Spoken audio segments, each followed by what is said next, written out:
Hi and welcome to a Good Chat video. My name's Lucy. Thank you for joining me this week. If you'd like to contact us at any point, all our information is below. And please like and subscribe to the video. It helps the channel heaps. So this week I wanted to talk to you about anxiety. It's not very much of a formal chat. This is much more of an informal discussion about how anxiety can influence your life even without you realising it. Anxiety is a response of our brain's natural desire to problem solve. When we've got something to solve, our brains are just fine.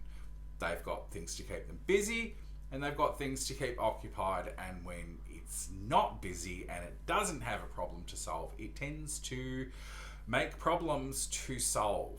It's in a constant state of anticipation. In fact, anxiety could really be described as anticipation. As a result of this, we're constantly anticipating things that can go wrong, or things that are problems that aren't necessarily actually problems and might not necessarily go wrong. I mean, sure, they might. Life is complex and full of shit. But anxiety tends to make it so that everything is a problem and everything is potentially shit, even when chances are it's not going to be. Anxiety can lead to depression because it can compound, and anxiety can lead to a much greater level of anxiety than you initially start off with. The more that it's fed into, the more of a compound issue it becomes, until eventually you can be diagnosed with GAD, or generalized anxiety disorder, and you may even end up on medications. Now, while medications can certainly help in some cases, they are, at the end of the day, a band-aid solution. Unless you have a chemical imbalance in your brain, and even if you have a chemical imbalance in your brain, this can generally be fixed through counselling and addressing the issues that underlie the anxiety and what's causing it. Now, before I get comments saying that like, oh no, that's not how it all works, and that I'm talking about generally speaking. Generally speaking, unless it's a medically caused condition or a genetic predisposition towards severe forms of anxiety, general anxiety can be addressed through counselling remarkably effectively. Lots of people end up compounding the issues that they have by playing into the anxiety relationship in their brain.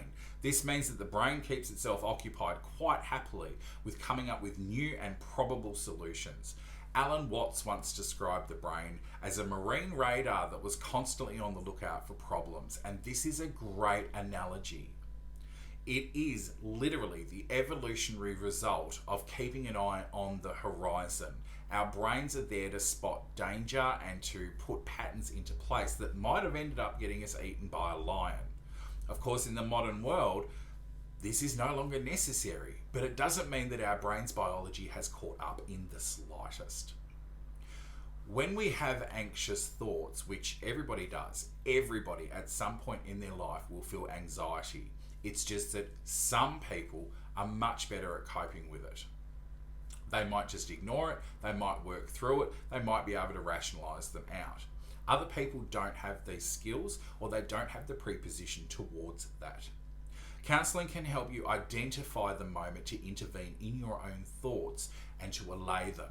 To say to yourself, okay, well that might happen, but it probably won't. Okay, that is a possibility, but it shouldn't impact my behaviours and my choices. Okay, I understand that that is an actual possibility, but it might not happen.